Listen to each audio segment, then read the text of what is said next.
Thank you, Lord.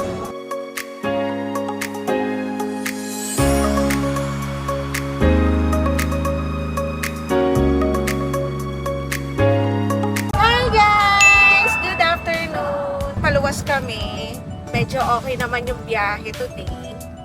Ayan, papunta kami ngayon sa K-Back kasi kukunin namin yung passport namin. So, ito na nga ang nangyari. Dapat, para makuha mo yung passport, kailangan may text message ka na mare-receive sa kanila yung confirmation na pwede mo nang kunin yung passport. Kaso nga lang, wala pa kaming nare-receive na text. May flight kami sa Monday, papunta ng Taiwan. So, kagabi, nag-check kami kung magre-rebook na lang ba kami or hihintayin namin talaga. Medyo kinakabahan ako kasi syempre kapag nag-rebook ka or na-cancel yung flight namin, sayang yung binayad namin sa Taiwan. Kaninang umaga, sabi ni Raymond, tawagan ko na daw yung K-Back hotline. So, ayun nga, buti na lang, pinapipick up na sa amin. Ayun nga, sabihin na lang daw namin na wala kaming na-receive na text message. Pero tumawag na kami sa kanila to pick up the passport. Thank you Lord talaga kasi syempre, bukod sa hindi na kami maghihintay, kung ipapipick up yung passport, pakukuha na namin agad siya. Kasi yun talaga yung pinaka-ayoko talaga guys.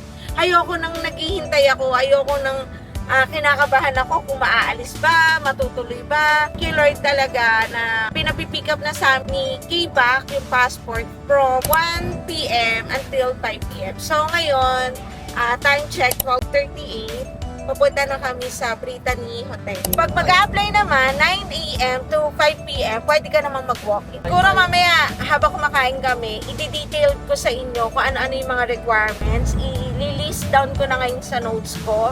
Ayun nga, kapag may mga question lang kayo sa pag-a-apply, message lang kayo. Ayun lang, thank you Lord. Multiple na kami ng mga bata. 5 years yun. Ang laking bagay na hindi na kailangan gawin yung proceed na mag-walk-in, magpapasa ng requirements, and mahal din humingi ng requirements sa bangko, especially kung marami kang transaction within 3 months. Kasi per page yata is 50 peso. May times na sobrang dami talaga ng transaction na. So, nung last time, parang aabot ng 2.5 yung 2.5 yung print out lang for 3 months lang. Ayun, nakatipid tayo ng 2.5. Thank you, Lord. Ayun nga, basta mamaya, habang kumakain kami kung ano yung mga requirements and kung ano yung mga pwede namin ibigay na tips sa inyo kapag mag-a-apply tayo. Kasi plus point talaga sa Korean Embassy. Nilalaman talaga ng cover letter mo. Yung cover letter natin, doon talaga nakasalalay yung application natin. So, make sure talaga na being honest tayo doon sa ilalagay natin sa cover letter natin. Especially, kapag magre-request din tayo ng multiple visa, i-share ko sa inyo kung ano yung dinagdag ko. Kasi nung past to apply namin, hindi ko nilagay sa cover letter ko yun. Ngayon pa lang ako naglagay nun. So guys, ayun lang naman. Later na lang, pag malapit na kami sa may Brittany, mag-update ako. So, see ya! Hey guys, we're here at Brittany Hotel. Nag-video. E077. Hi guys! So we're here at Yabu. After namin makuha yung passport namin kay K-Back, kumain muna kami dito sa Yabu. Date na rin. Reward para sa aming mga kapaguran this past few days. So ayun nga guys, regarding dun sa application namin sa K-Back, ito, bibigyan ko na kayo ng mga requirements. So unang-una, diba yan? Magbibigay ng tips. So, ayun, bibigyan ko kayo ng step-by-steps to make yung process natin easy and hassle-free. So, ito lang naman yung mga visa experience na. First, na gagawin nyo, syempre, ipiprepare nyo yung mga documents nyo. So, ano yung mga documents na kailangan nyo? So, kailangan nyo ng valid passport. Syempre, at least 6 months validity niyan. Kasi sayang naman kung mag-a-apply kayo tapos malapit na expiration. So, at least dapat yung passport nyo valid for 6 months. In any travel abroad naman, kailangan valid for 6 months talaga yung passport natin. Then, kailangan mo rin ng recent passport passport size, colored and white background. So, kami, nag-try lang kami sa, saan ba tayo nagpa-picture? Sa may Walter, nakalimutan ko na kung photo, basta yan, kung saan naman may mga photo ID, sabihin nyo lang, ang size ng picture nyo is for Korean visa. So, alam naman na nila yun, may mga sizes naman na sila. So, yun, nagpa-picture lang kami doon, then kailangan mo ng bank statement and bank certificate for 3 months. So, sa bank statement natin, kailangan medyo maganda yung ADB mo. Kung ilang araw ka magta-travel, at least ganun din yung ADB mo. Hindi, yun nga, tulad ng sinasabi ko kanina, huwag nyo hayaan na karoon lang tayo show money kasi na-check naman nila yan. So, as much as possible, at least may 3 months ka na okay yung bank statement. Then, after nun, kailangan mo rin ng bank certificate. So, sa bank certificate, hingi ka lang naman sa bangko, sabihin mo lang, ibibigay mo lang naman yung reason mo and ibibigay mo kung saang embassy, yung address ng embassy. So, ayun, search nyo na lang sa Google kung ano yung address ng Korean embassy dito sa Pilipinas. Then, kailangan din ng certificate of employment kung nagtatrabaho ka and business registration certificate kung may negosyo ka. So, sa amin, sa case namin, binigay namin yung mayor's permit, check namin. Sa employee naman, siguro hingi lang kayo ng letter from the company na nagtatrabaho talaga kayo. Then, hiningan din pala namin yung mga bata ng certificate of enrollment. Then, kailangan nyo ng photocopy ng passport biopic. So, kung hindi pa naman kayo nakakapag-fill up, any hotel naman, search na lang kayo ng mga hotel sa Korea. Tapos, indicate nyo lang doon. Then, sabi nila, kailangan daw ng travel itinerary. Pero based sa experience namin, hindi naman kami nagpasa ng itinerary. Pwedeng wag na kayo maglagay. Pero kung gusto nyo naman, pwede na kayo maglagay. Then, step 2 na tayo. Doon na tayo sa pag-fill out ng visa application form natin. So, yun. Sa visa application form, make sure na ipifill out natin carefully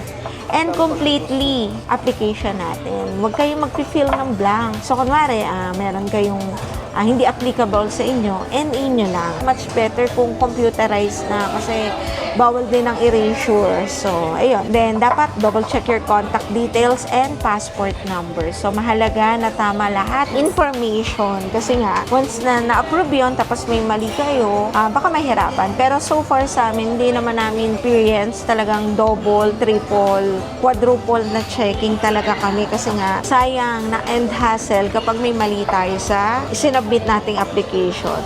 So, third natin, once na nakapag-fill up ka na, magsasubmit na tayo ng application dito nga sa Korean Embassy. Dito sa may Brittany Hotel, sa may SM Aura kami nagpa-park. Then, tawid lang kayo sa may Brittany Hotel. 900 lang naman ang visa each. Pero pag mag-agency kayo, medyo mahal. Pero hassle-free. Kasi ito talaga, ikaw talaga all by yourself talaga Pipila ka, kukuha ka ng number, maghihintay ka talaga. Pero pag agency kasi, minimake sure ni agency na complete talaga yung papers mo bago nila i-lodge yung visa. Then, ayun lang. Usually, yung processing ng visa, 7 to 15 days. Kaya lang kami, nag-lodge kami ng visa April 8. Lumabas lang noong April 21, no? Pero ang dami naman kasi talagang, holiday. Nag-holiday ng April 9, nag-holiday ng Holy Week.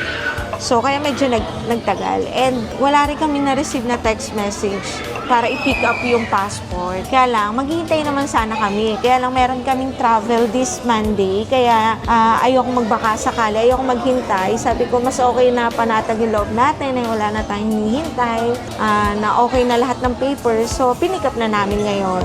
Then, ayun nga, once na na-approve na, kukunin lang natin yung passport natin dito sa Brittany din. Pwede namang ipa-deliver sa inyo. Ayun, so, 350 per passport. Tulad sa amin, 7 kami. Magkano yun? Carry 1, divided by, ilan yun, Daddy? Magkano?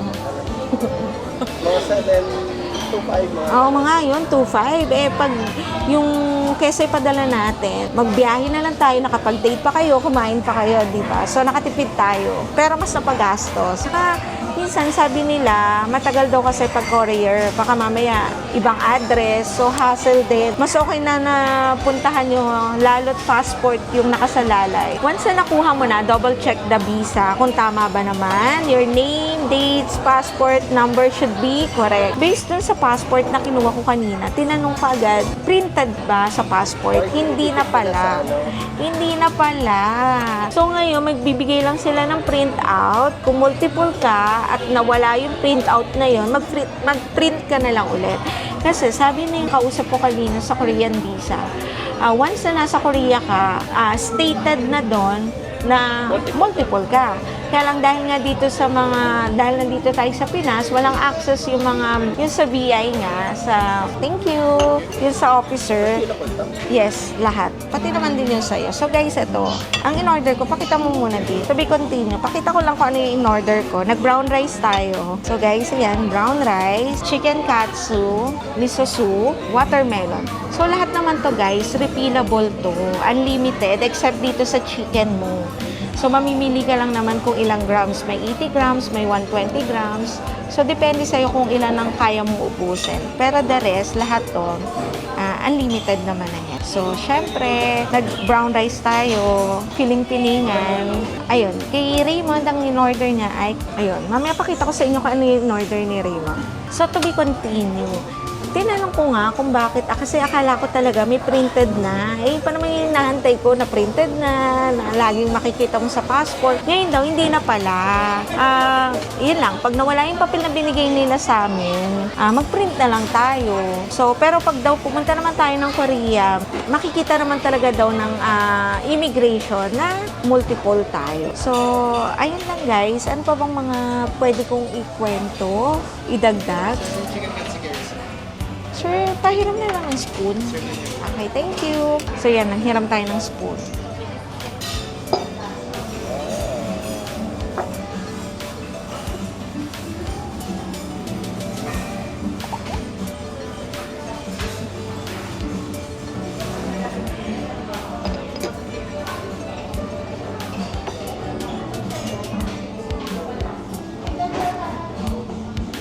So guys, let's eat. Hindi na kami nag-breakfast.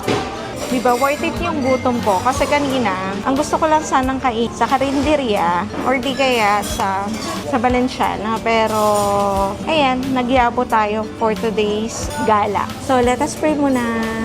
Okay, let us pray. Father God, we thank you, Lord, for the food. Continue to bless and guide us, Lord God.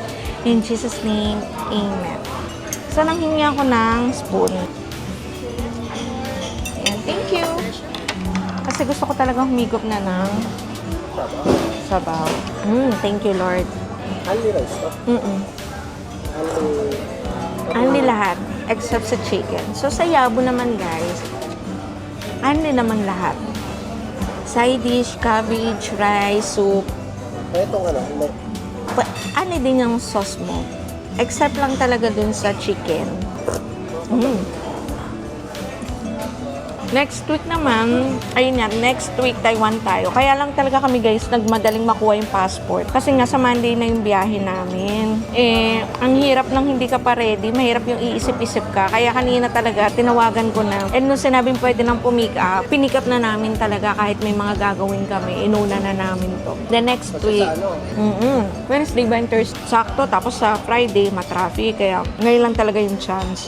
So guys, ito, ang kagandahan pala ng nagkakaldat ka. Kahit parang once a day lang na full load ka, kumain. Sulit. So guys, dito na mag-end yung video namin. Hindi ko na pakikita sa inyo kung paano kami nakauwi.